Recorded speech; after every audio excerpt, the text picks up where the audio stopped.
up guys, this is V-Man with MMO Source, and today we're going to be playing Tera Rising, an MMO developed by Bluehole Studio and published by En Masse Entertainment.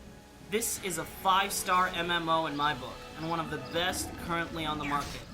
It combines a few simple mechanics that propel this game ahead of its competitors.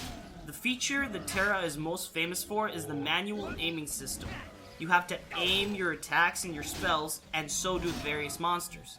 Each of them has a different moveset, and as you fight, you can see an indicator telling you where it is safe to stand.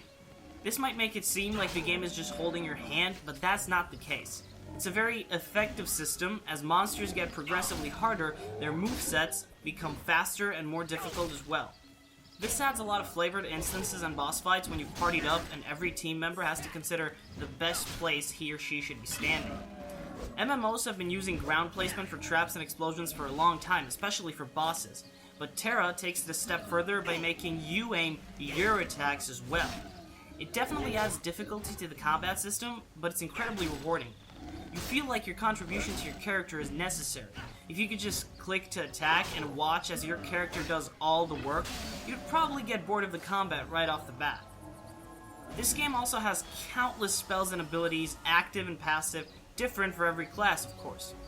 It's important to keep in mind that every ability has its own animation, which works back into the manual aiming system. You wouldn't use a move that does damage but puts you in a risky spot. Now, at first, you can only really choose from a couple of abilities, but down the line, you have to consider the type of build you're going for. On top of that, there's a huge difference between the different available races. The anthropomorphized Popori and the childlike Ellen, for instance, run much faster out of combat. The High Elves are capable of restoring all of their mana as a unique active ability. It's obvious that the developers really cared about making the races unique in experience and not just appearance. In fact, all the races have different animations as well, in combat and in performing certain spells. This also adds a lot of depth to the roleplay experience because, well, if I'm roleplaying as a giant berserking badger, I want to feel like a badger, think like a badger, and the unique stats and animations go a long way towards, well, making me feel like a badger. And speaking of roleplaying as a badger, you need to check out the different races. In my opinion, they're the motliest bunch of ragtag warriors this side of Runeterra. Obviously, we've got the humans. Then there's a demon race called the Castanics, a reptilian race called the Aman, an animal race called the Popori, an innocent childlike race called the Ellen, a race of super intelligent giants known as the Baraka, and of course, High Elves. Because you can't have an MMO without at least one elven race. It's interesting to note that the Baraka and the Popori only exist as male characters and the Ellen only have females. I absolutely love it when MMO developers experiment with character development in this way because they dare to add this fantastical diversity. It goes a long way towards enriching the lore. Another reason I love Tera Rising is that the classes are out of this world. Sure, there are 2 healer classes, which I've never been a fan of, but even they are built around the idea that no single team member is useless or crippled. The developers were obviously thinking outside the box because none of the classes make sense in the conventional way. For instance, there's a class that was added to the game when the game migrated to Steam, called the Gunner class. This class is only available to female Castanics and High Elves.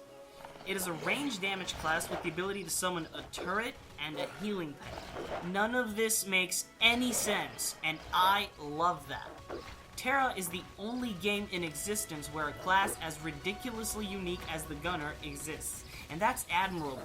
The developers dared to dream, and that's why now we have a game with so much quirky diversity that I honestly can't pick a favorite class. And on top of all these shenanigans, they even added a hero class called the Reaper, and it's only available to Ellens. This too is a class that makes no sense whatsoever because the Reapers teleport around their foes, delivering high burst damage with very high cooldowns. Oh, and they wield scythes exclusively. I'm telling you, just choosing a class in this game is going to take you a decent half hour of deliberation. Now, onto the gaming world. It's huge. The map is divided into several huge landmasses with zones that have a recommended level range. I like the fact that all the zones are connected in gradual level ranges instead of being randomly scattered about. I also love the look and feel of the in-game world. I don't normally talk too much about the engine of MMO games, especially not the graphics engine, but that's mostly because I have very little to say by way of complimenting them. Well, Tera deserves a lot of praise in the graphics engine department because the developers acknowledge the fact that some people simply can't afford strong gaming rigs to play MMOs on. So they made the base of the game, the textures and the models, very light. You could actually play this game on a single core computer with a GeForce 315.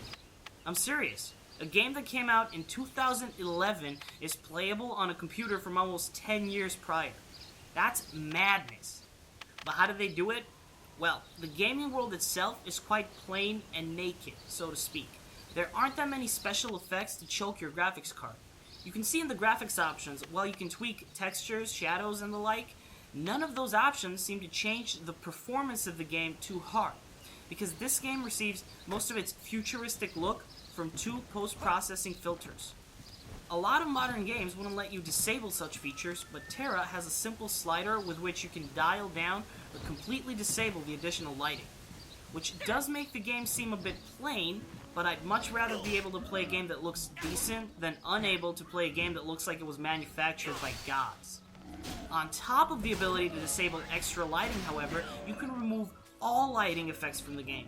This makes it look, well, kind of ugly, but if someone gave me this game back when I couldn't afford to upgrade from my single-core Pentium 4 at the cost of a small graphical compromise, I'd be overjoyed. This game is a gem, and it goes out of its way to become available to everyone. The game also went freemium a couple years ago, so if you like what you see, I suggest you get it.